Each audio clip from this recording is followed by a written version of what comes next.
ఏదో కొన్ని ప్రయోగాలు చేద్దామని చెప్పి మేము కూడా దాడి చేయగలుగుతామని చెప్పి ఒక కుటీల ప్రయత్నాన్ని ప్రారంభించాం.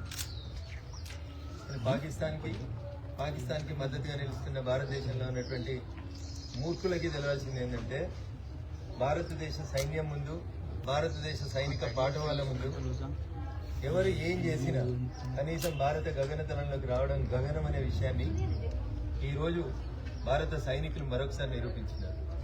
అందుకని వృధా ప్రయత్నాలు మానుకొని కవ్వింపు చర్యలను ఎల్ఓసి పక్కన బంద్ చేసి జరిగిన పొరపాట్లను సరిదిద్దుకొని మా వల్ల పొరపాటు జరిగింది, ఇంకొకసారి టెర్రరిజాన్ని మా దేశంలో పెంచము పోషించమని ప్రపంచం ముందు లెంపలేసుకొని కనీసం మీ పౌరులకి 4 పూటలు 2 రొట్టెలు దొరికే రీతి లోపలైనా ప్రపంచం ముందు మంచి పేరు తెచ్చుకోవాలనేది పాకిస్తాన్ సైన్యానికి, పాకిస్తాన్ అధ్యక్షులకి ఈ సందర్భంగా మనం హితవు పలకాలి.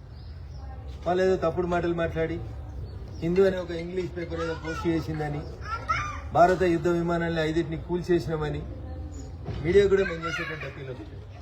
మీ యాజమాన్యాలకి వ్యక్తిగత అభిప్రాయాలు ఉంటే దయించి ఇట్లాంటి పరిస్థితులలో మీ వ్యక్తిగత అభిప్రాయాన్ని దయచేసి డీప్ ఫ్రిడ్జ్లో సీజ్ చేసి మంచిగా గడ్డగట్టించి వాటిని భద్రంగా దాచిపెట్టుకోండి. నిన్న పాకిస్తాన్ ప్రధానమంత్రి మాట్లాడితే ఒక జర్నలిస్ట్ మిత్రుడు అడిగాడు, ఏడుంది సాక్ష్యం అంటారా? మీకు తెలియదు భారతదేశంలో హిందూ అనే పేపరే రాసింది, పాకిస్తాన్ 5 భారత యుద్ధ విమానాలను కూలగొట్టింది అని. నమస్తే తెలంగాణ అనే తెలుగు దినపత్రిక కూడా రాసింది. మీడియా మిత్రులకు మేము చేసేటువంటి అప్పీల్, తొందరపడకండి, దయచేసి వార్తలను ధృవీకరించుకోండి. మన సైన్యం మన ప్రజల మనోభావాలని దెబ్బతినే రీతిలో ఎవరు మాట్లాడినా ఎవరు రాసినా భారత సైన్యం ఇంతకుముందే అప్పీల్ చేసింది, మీకు సంయమనం పాటించండి, అధికారికంగా మేము ఇచ్చేటువంటి వార్తల్ని చూడండి అని.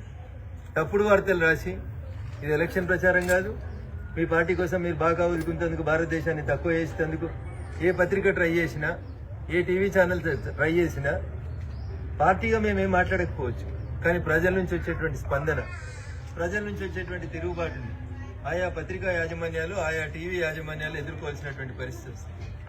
సుదీర్ఘ అనుభవం ఉన్నటువంటి ఒక సీనియర్ ఆంగ్ల దినపత్రిక హిందూ వెనుక ముందు ఏం ఆలోచించకుండా వార్తలు రాస్తుంది.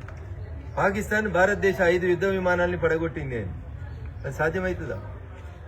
అసాధ్యమైన వార్తల్ని, అసత్యపూరితమైనటువంటి వార్తల్ని, మోడీ గారి మీద ద్వేషంతో, భారతీయ జనతా పార్టీ మీద ద్వేషంతో, ఈ దేశం మీద ద్వేషంతో సెక్యులరిజం పేరు మాట్లాడేటువంటి మేధావులందరూ కూడా మళ్ళీ అప్పీల్ చేస్తా ఉన్నాం. దయించి మౌనంగా ఉండి ఈ దేశ ప్రజల ఆకాంక్ష దిక్కు మీరు మాట్లాడడం నేర్చుకోండి. అంతే తప్ప సోషల్ మీడియా ఉందని, బ్లాగులు ఉన్నాయని ఏడబడితే వాడు ప్రొఫెసర్ అని ఒకడు, ఇంకొకడని ఎవడు మాట్లాడినా ఈ దేశ సమగ్రతకి, ఈ దేశ సమైక్యతకి భంగం వాటిల్లే రీతి లోపల మాట్లాడేటోళ్ళు ఎవరైనా ఖచ్చితంగా కాన్సిక్వెన్సెస్ ని ఫేస్ చేయాల్సి ఉంటుంది. ఎస్ఆర్ఎం అనేటువంటి యూనివర్సిటీలో ఒక ప్రొఫెసర్ మాట్లాడింది, భారత ప్రభుత్వం, భారత రాష్ట్రపతి వారి మీద చర్యలు తీసుకున్నారు, ఉద్యోగం నుంచి తొలగించబడ్డారు. తెలంగాణలో కూడా కొంతమంది ట్వీట్లు పెడతా ఉన్నారు, అడ్డగోలుగా ఏది పడుతుంది ట్వీట్లు పెడతా ఉన్నారు.